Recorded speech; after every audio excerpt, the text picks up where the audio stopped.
päevalüliti. Lülitume teemasse. Möödunud kolmapäeval tähistati üle Eesti õpetajate päeva. Nädalavahetusel Jõhvis toimunud Eestimaa õpib ja tänab galaüritusel jagati meie haridusmaastiku tegijatele ja sõpradele joosepeid. Mina olen saatejuht Kristi Sarap ja tänase päevalüliti saate pühendame haridusele.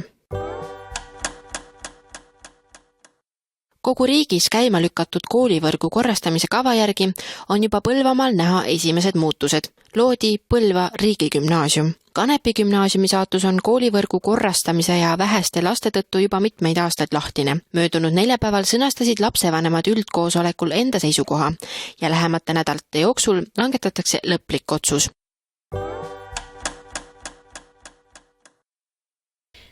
Kanepi gümnaasiumi 10. klassi läks sel aastal 3 noort. Kogu gümnaasiumi astmes õpib 22 õpilast. Mõne aasta eest oli number 10 võrra suurem. Laste arvu vähenemine ei ole kohalikele uudis. Ja kui kooli praegune direktor Ilvi Suisläpp 3 aasta eest Kanepi gümnaasiumisse tööle asus, küsiti talt imestusega, et kas tõesti polegi veel keskkoolist põhikooli tehtud. Homme peaks Kanepi valla volikogu istungil gümnaasiumi saatus arutlusele tulema. Kevadel märgiti, et asutakse kooli ülalpidamise kulukust ja vajalikkust analüüsima. Vallavanem Mikk Järv sedastas septembri keskel vallavalitsuse koosolekul, et gümnaasiumiastme ülalpidamine on vallale kallis ja seetõttu tuleks kaaluda selle sulgemist. Kanepi gümnaasiumi direktor Ilvi Suisläpp nõustub, et maja on tõepoolest suur ja ühe kompleksi osa klassiruumid jääks suureks ka põhikoolile. Vaid arvudele keskendudes oleks tõesti mõistlik Kanepis vaid põhikooli pidada. Möödunud neljapäeval said kokku Kanepi gümnaasiumi lapsevanemad, kes üldkoosolekul arutlesid sulgemise plusside ja miinuste üle. 32 koosolekul osalenud vanemat on vanas vormis jätkamise poolt. 7 lapsevanemat peavad õigeks gümnaasiumi osa kaotamist. 2 jäi erapooletuks ning 3 vastusesedelit jäeti tühjaks. Ilvi Suisläpp. Toodi välja, et elu maal peaks säilima, lapsel peaks olema, ka nendel lapsel, kes ei ole küpsed linnaminekuks, peaks olema võimalus nii-öelda kodus küpseda. Esimene valik ikkagi, et oleks kodu lähedal, et sõidu transpordi peale ei kuluks väga palju aega, siis et palju sõpru on, õpetajad on head ja maal saab päris elulähedase hariduse, et suures koolis on küll võimalus väga palju erinevaid valikuid teha, aga kas me ikka pärast 9. klassi peame sinna valikute möllu sattuma? Suisleppa sõnul tahaks õpilased läbida kõik 12 klassi koduvallas. On ka üksikuid näiteid, kus suurematesse koolidesse õppima siirdunud naasevad peagi Kanepisse. Kodus käia on mugav ja turvaline.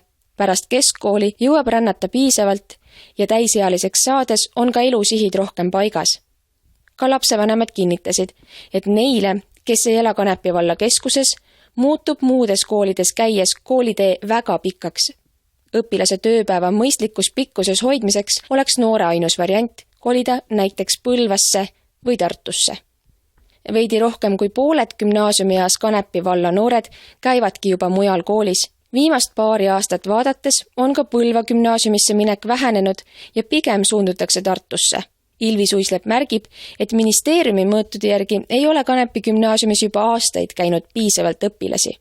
Minimaalselt võiks 3 klassi peale gümnaasiumis õppida 50 noort.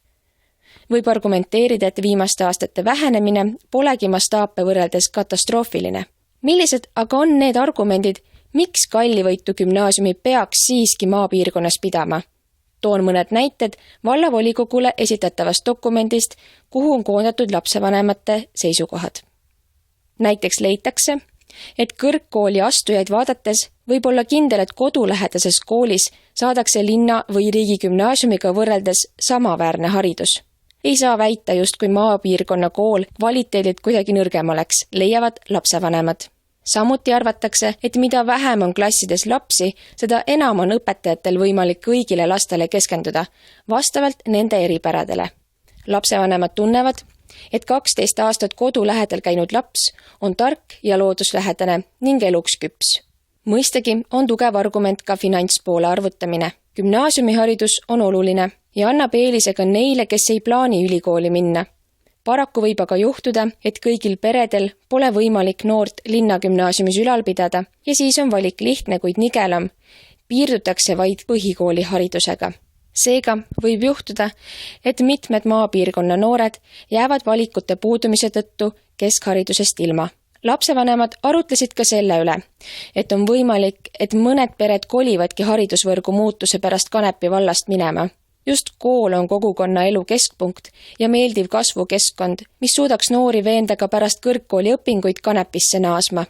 Ilvi Suislepp. Olen ise Kanepi vilistlane ja ka minu puhul kehtib see, et kui ma ei oleks seal keskkooli lõpetanud, siis ilmselt ma ei vaataks sinna poole tagasi. See oli ka üks väga mõjuv argument, miks ma üldsegi tahtsin seal koolis või Kanepi koolis direktoriks olla. Vallale võib löögi anda ka õpetajate lahkumine. Taaskord Ilvi Suislepp. Küsime siis, et mis saab maapiirkonnast, Kanepi vallast või sellest Kanepist, kui õpetajad lähevad nüüd mujale tööd otsima. Meil selles piirkonnas ei ole väga suured töövõimalused, ehk siis kas elanikkonnale see tervikuna ei mõju halvasti. 32 gümnaasiumi osa säilitamise pooldajale oponeeris 7 lapsevanemat, kes oleks nõus, et keskkooliharidust enam Kanepi vallast ei saaks. Nende küsimus oli lühike. Kui koolis lapsi ei ole, siis kelle jaoks seda ikka peetakse? Gümnaasiumiastme sulgemise pooldajad on rahul koolis pakutava hariduse kvaliteediga, kuid arvavad, et noored peaks siiski suhtlusringkonda laiendama ja seetõttu ka uude, suuremasse kooli suunduma juba pärast põhikooli. Ilvi Suislepp kinnitas, et kool on tegelikult valmis mõlemaks otsuseks ja sulgemise järel pisaraid ei valata, vimma ei peeta. Otsus tuleks aga nüüd ära teha, sest ebamäärasuses elamine on kõige kehvem. Ilvi Suislepp. Kes õppida tahab, saab igas koolis ja meil on head õpetajad, palju tegevusi ja maakoolis õppimist ei pea kartma. Järgmiste päevade jooksul peaks olukorda selgus tulema ja siis võtab Marta raadio teema taas kord käsitlusse. Noored kooli programm stardib sel sügisel juba 11. korda. Noored kooli on kodanikuühiskonna organisatsioon, mille eesmärk on reageerida ühiskonna vajadustele ja luua positiivseid muutusi Eesti hariduses. Helena Akkel on Tartust pärit noor naine, kes läbis programmi ja töötab alates sellest sügisest Värska gümnaasiumis ajalooõpetajana. Ajasin temaga sel teemal veidi juttu. Kui sa räägiksid mulle ja kuulajatele, mis programm on Noored kooli? Noored kooli on nii-öelda kodanikuühiskonna programm, kus siis otsitakse üle Eesti noored, hakkajad, kõrghariduse omandanud, enda eriala nii-öelda spetsialistid ja saadetakse nad siis 8 aastaks kuskile kooli, kuhu on väga vaja noort ja hakkajat õpetajat. Ja sellega siis see programm tegelebki ja selle 2 aasta jooksul me saame väga põhjaliku õpetaja ja ka juhikoolituse ja me täidame enda visiooni, et iga laps Eestis saaks siis võimalikult hea hariduse. Kuidas sina Noored kooli programmini jõudsid? Mina juba 8. või 9. klass kuulsin sellest, kui see just oli alguse saanud ja see oli ka see aeg, kus ma ise otsustasin, et mina tahan töötada hariduses. Ja kuidagi see kasvas mulle kohe külge, need 2 asja tulid minu juurde samal hetkel ja kui mulle nüüd Noored kooli intervjuudel küsiti, et aga miks Noored kooli, siis ma ei oskangi väga vastata, sest see kasvas mulle nii õudselt külge. Ja nii see ongi, ta lihtsalt tuli minu juurde ja ta jäi. Sa oled lõpetanud ajaloo ja riigiteaduste eriala. Kas sa teadlikult mõtlesid, et nüüd, kui sul on bakalaureus käes, et sa tahad mitte edasi õppida, vaid minna selle programmi juurde? Jaa, et kui ma juba ülikooli astusin, siis ma juba teadsin, ma tahan töötada hariduses ja ma teadlikult ei läinud õppima pedagoogikat. Et ma tahtsin olla võimalikult hea enda erialas, et seda hiljem edasi õpetada. Ja ma teadsin, et just ajaloo ja ka ühiskonnaõpetajana on juurde võtta vaja ka riigiteadusi. Kõik olid teadlikult valitud ja siiamaani on ka kasuks tulnud kõik see. Sa läbisid selle programmi, kas sa teadsid ette, et sa lähed Värska gümnaasiumisse õpetajaks? Ei, selle ma sain teada alles juulis. Et käisin mööda Eestit erinevatel intervjuudel, kes otsisid üldse õpetajaid ja lõpuks ma ise leidsin tegelikult Värska, et nemad ei läinud mitte Noored Kooli juurde, vaid mina läksin nende juurde. Sa oled ise lõpetanud Tartus ühe kõvema kooli, kui nii võib öelda, Miina Härma gümnaasiumi, ja nüüd sa oled Värska gümnaasiumis. Et mis on need erinevused ja sarnasused sina kui õpilane ja sina kui õpetaja, mida sina märkad? Õpilasena ma arvan, et kui mina gümnaasiumiklassis olin IB-õppes, selline rahvusvaheline õppe, kus olidki väga motiveeritud õpilased koos, me teadsime, mida me tahame oma eluga teha, siis Värskas ma näen, et võib-olla on natuke puudu õpilastel motivatsioonist, nad ei tea täpselt, kuhu nad tahavad edasi liikuda ja nad ei tea täpselt, mida selleks teha tuleb. Ja just see motivatsioon ongi see minu jaoks võtmesõna, mida ma ka selle olen üritanud muutma minna. Õpetaja perspektiivist, ma olen seal ainult 6 aega olnud, et ma ei oskagi mõelda, mis võiks olla õpetaja erinevus nii Härmas kui Värskas. Ma arvan, et pigem Värskas on väga individuaalne lähenemine, et klassid on väiksemad ja see kogukonna tunnetus tuleb tegelikult välja. Et Härmas sa oled pigem osa sellest klassist, sind võib-olla ei märgata nii individuaalselt, kui märgatakse sind Värskas. Nüüd oled saanud üle 6 natukene Värskas. Kirjelda Lõuna-Eesti üht sellist kooli. Kui palju on Värskas õpilasi koolis? Selle ma oleks võinud välja uurida. Eks ta sinna 100 ringi jääb, et klassis on mul 5-12 inimest ja see on gümnaasium.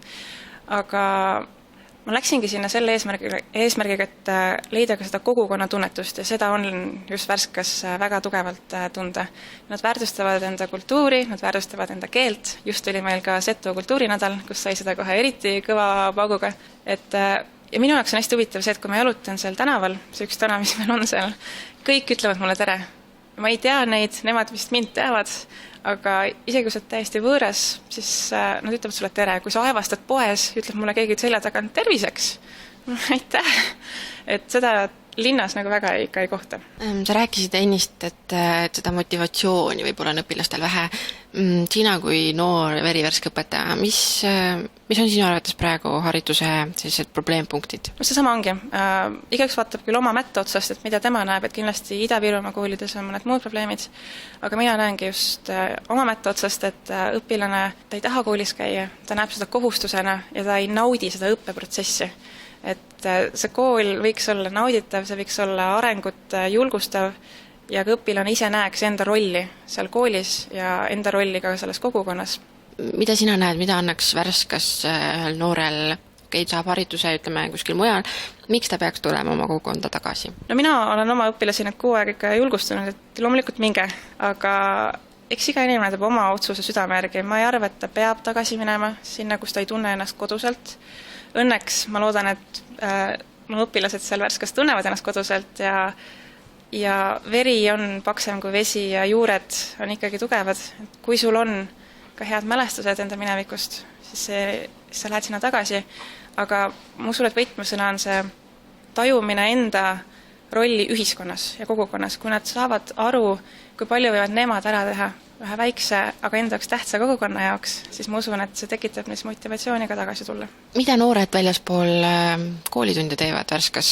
Tartus on võimalusi üksjagu, palju on võimalusi Värskas? See teeb mind nii õnnelikuks. Iga kord, kui ma poodi jalutan, siis ma näen oma õpilasi, kes teeb vasakut kätte, oma isaga raiub puid, kes istuvad kuskil lihtsalt trepi peal, vahet ei ole, aga nad on õues, kes sõidab rattaga ringi ja nii 1. klassi kui 12. klassi õpilased, nad on õues, nad pidevalt teevad midagi.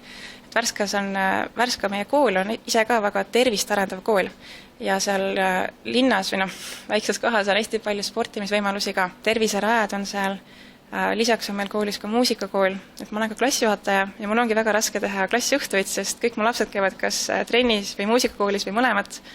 Et tegevus seal on ja mis kõige tähtsam, nad on pidevalt õues, nad ei istu toas. Ja nad saavad aru sellest, et puhanud õpilane on tegelikult hea õpilane. Ta ei pea istuma kodus ja tegema neid kodutöid ööni, mis tõttu ka mina ei anna oma lastele kodutöid üldiselt, et nad saaksid ka õues olla ja lihtsalt nautida seda noorust. Klassijuhataja, kas see hirmutas sind ka alguses, kui sa said teada, et sa pead oma klassiga võtma? Ei hirmutanud. Mitte miski mind väga ei hirmutanud.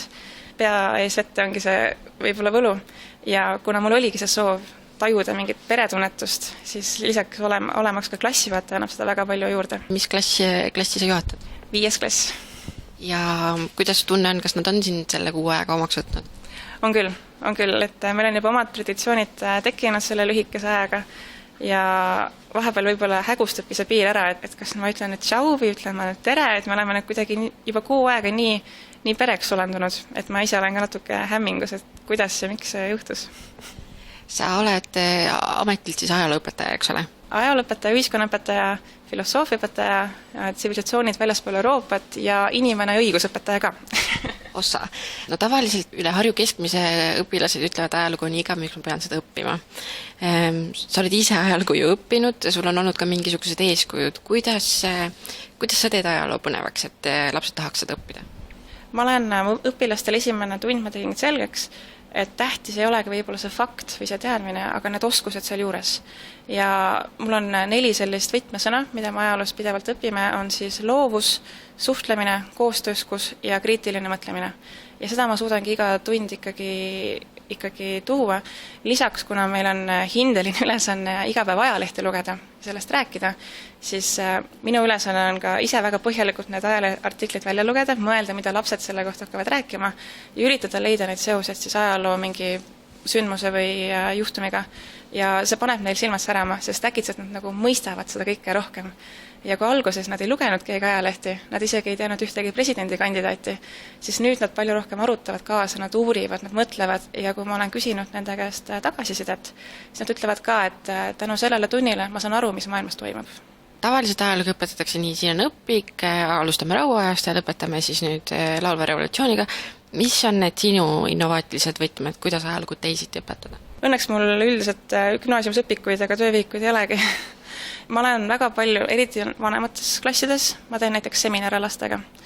Kuna nad ise lähevad arvatavasti ülikoolis, nad juba saavad selle kätte, sest üldiselt, mida ma olen märganud, nende käest ei ole küsitud midagi, nad ei oska enda arvamusi avaldada. Ja meie tunnid üldiselt keerlevadki selle ümber, et mina palun neil oma arvamust avaldada ja seda põhjendada. Ja eks seal natuke nagu peaga vastu seina tunne on vahepeal, sest keegi ei julge eksida. Ja minu ülesanne ongi see klassiruum teha turvaliseks, et nad julgeks eksida ja julgeks arvata. See ei ole küll nagu innovaatiline loomulikult, aga väga suur rõhk on mul eneseanalüüsil ja selline 10 minutit tunni lõpus ma annan neile paberi, lihtsalt kirjuta välja oma mõtted. Mina õpin neid tundma, mina saan omakorda teada, mis neile tunnist meelde ja mis neile ei meeldinud, mida nad ise õppisid. Mõnikord ma küsingi spetsiifiliselt, et mis oskusi sa täna endas arendasid. Ja kui ma näen, et laps ise ütleb, et ma õppisin täna rohkem kriitiliselt mõtlema, siis ma tean, et see ongi see, mida ma vajasin. Ma panen neid ise rohkem mõtlema selle õppeprotsessi üle. Me räägime sellest, et õpetajad on vähe ja õpilased ei taha õpetajaks minna. Kuidas sina neid julgustaksid? Peaks üks noor inimene valima õpetaja tee? Minu jaoks haridus on niivõrd innovaatiline valdkond ja kui noor tahab midagi korda saata ja näha enda mõju ka aastate pärast, siis haridus ongi just see. Minu mõju seal ei ole vaid see aeg, kui ma seal olen, vaid see mõju kestab kuni selle lapse elupäevade lõpuni tegelikult. Kui me kõik koos saaksime koostööd teha ja teha koolist nauditav koht ja õppimisest nauditav koht, siis see jääb küll õpilasele. Ta näeb ka ülejäänud elus seda elukestva õppe faktorit ja see annab omakorda ühiskonnale palju rohkem tagasi, et seal tekib selline ring läheb pidevalt edasi. Miks inimesed peaksid, ükskõik tegelikult, ma saan aru, Noored koolid programmi on see, kus ükskõik mis valdkonna inimene võib õpetajaks minna, miks sa seda soovitaksid?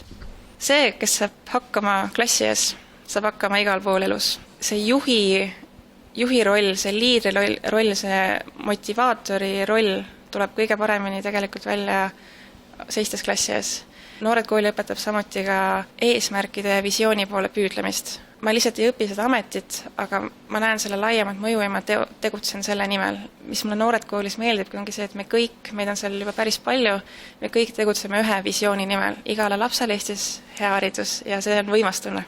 2 aastat oled sa selle programmiga seotud, 2 aastat oled sa Värska gümnaasiumis. Mis saab edasi? Edasi tahan ma natukene veel olla õpetaja ja minu eesmärk ongi tunda seda hariduse valupunkte ja tugevusi, et selle pealt nagu edasi liikuda. Et ma tean, et ma tahan töötada küll hariduses, ma hetkel veel ei tea täpsemalt, kuhu ma edasi liigun, et ma usun, et need 2 aastat juhivad mind sinna, kuhu on vaja, et lahendada neid probleeme, mille jaoks mul on piisavalt võimekust ja võimalust seda siis lahendada. Selge, aga jõudu tööle! Vaja, aitäh!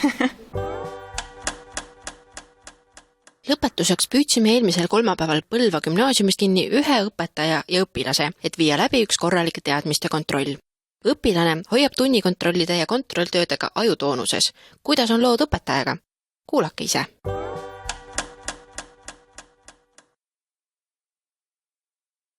Oleme tulnud siia Põlva gümnaasiumisse. Minu ees on õpetaja Maie, Mis õpetaja Maie on? bioloogiaõpetaja. Ja kui kaua te olete siin töötanud? No 1. aasta läheb alles. Nii et väga värske, eks ole. Ja meil on kooliõpilane Markus, mitmendas klassis Markus käib. 12. Ja mis on Markuse sellised eelistatumad lemmikalad, lemmikained? Lemmikained puuduvad.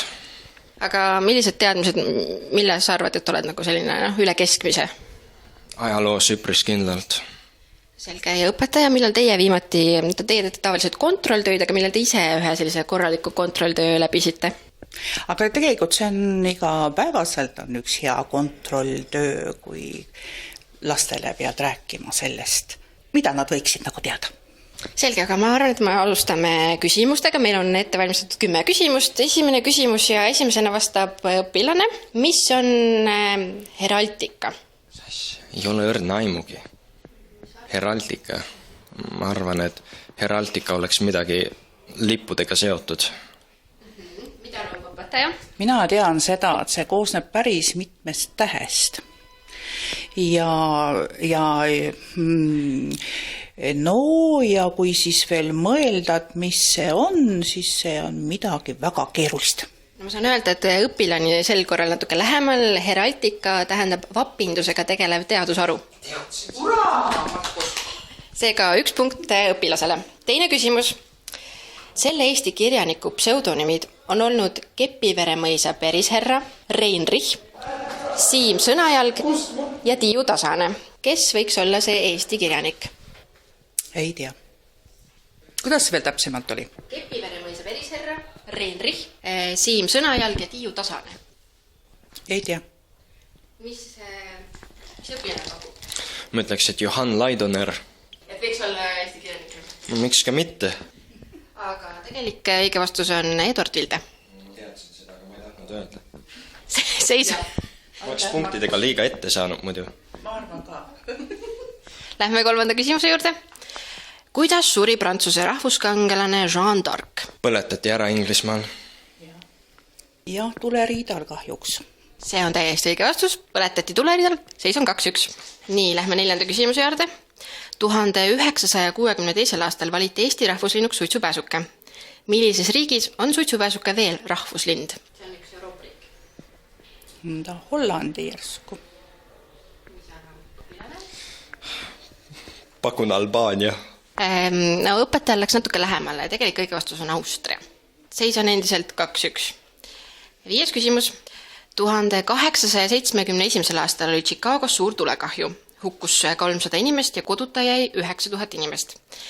Kes või mis põhjustas tulekahju? Meil on siin vastuse variandid ka. Kas oli elektrilühis, sõjategevus või lehm? Lehm. Mina arvan ka, bioloogina ma ikka leian, et see ilmselt on lehm. Ja lehm on õige vastus. Lehm ajas laterna laudas ümber. Nii et seis on 3-2. Õpilane juhib. 6. küsimus. Millise jõe kaudu saab Mustast merest Läänemerre? Mustast merest Läänemerre jõe. Kaspiast saab küll nagu Volgat pidi. Aga kus saab Mustast merest? Markus, sina tead? No, ma pakuks, et see on väga nagu selline subjektiivne küsimus, aga ma ütleks, et ikka see vana hea Volga jõgi. Ustavalt teeninud mitusada aastat. Ei tea. Ühesõnaga, õige vastus on Tonni jõgi. Seis on endiselt 3-2. 7. küsimus. Kes või mis on piinja? Piinja? Pole õrna aimugi. Pakume, et pääsukese jahtija. Pääsukese jahtija on nagu piina, aga piinja on üks taim. Üks ilus taim. Ta on niisugune natuke okkaline ja ta kasvab niimoodi, ta kasvab meie lähedal. Ja see õige vastus on piinja on Itaalia mänd. Täpselt nii. seis on 3-3, tasavägine. 8. küsimus. Oopeleid hakati tootma 1899. aastal. Mida aga toodeti Oopeli tehases enne seda? Ja siin on vastuse variandid ka. Jalgrattaid, õmblusmasinaid või kuumapeamootoreid. No ikka õmblusmasinaid, loomulikult neid läks ju vaja. Tahan ka õmblusmasinaid pakkuda. Vastus on õige ja seis on 4-4. Õmblusmasinaid, väga hea. 9. küsimus. Millisesse pillirühma kuuluvad saksofon, klarnet ja altklarnet? Vaskpuhkpillid. Ja neid kõiki puhutakse, klarnetit ka ju puhutakse, on ja ma... No ühesõnaga neid puhutakse. Nad on niisugused, mis vajavad suurt kopsumahtu inimesel, eks ole, ja tavaliselt siis arvataksegi, et need, kes on niisugused puhujad, et need on ka siis niisugused, nagu oleksid spordiinimesed, aga näe, võta näpust, hoopis puhuvad pilli. Mis need pillid olid? Puupuhkpill, vaskpuhkpill või keelpill? Need pillid nagu, mis... Ja saksofon, klarnet ja altklarnet. Vaskpuhkpillid siis vist. Tegelikult kõige vastus on puupuhkpillid, sest see huulikots on puidust. Aga ikka puhutakse ju. Ikka puhutakse, seda ikka. Aga me küsisime pillirühma. Saksofon on puhkpill. See huulik. Seis on 4-4 ja viimane küsimus. Vaatame nüüd, kui minut võidab, kas õpilane või õpetaja. Millisest ilmakaarest puhub Eestis kõige sagedamini tuul? Vanasti räägiti, et ikka läänest. No eks ikka läänes, seal on ju meri ja võib-olla on edelast ja loodest ka siis äkki ka, ja läänest. Et tegelikult ma ei tea nüüd, mis me teeme, sest et õpilane ütles selle õige vastuse korraks ära oma jutu sees. Eestis puhub kõige sagedamini tuuli edelast. Edelast, no näed, vaat ongi, sellepärast ongi ikka õpilane ikka targem kui õpetaja ja nii see tänapäeva koolis ongi. Jaa. Aga ma tänan, õpilane võitis sel korral ja aitäh teile! Selline sai tänane päeva Lüliti saade. Homseks saate teemaks saab olema ettevõtlus. Meie tublid reporterid on kinni püüdnud nii ettevõtlusministri kui ka Põlvamaa ettevõtjad. Seega kuulake meid ka homme. Tänase saate kordus on õhtul pärast 5 uudiseid ikka ja ainult Martas.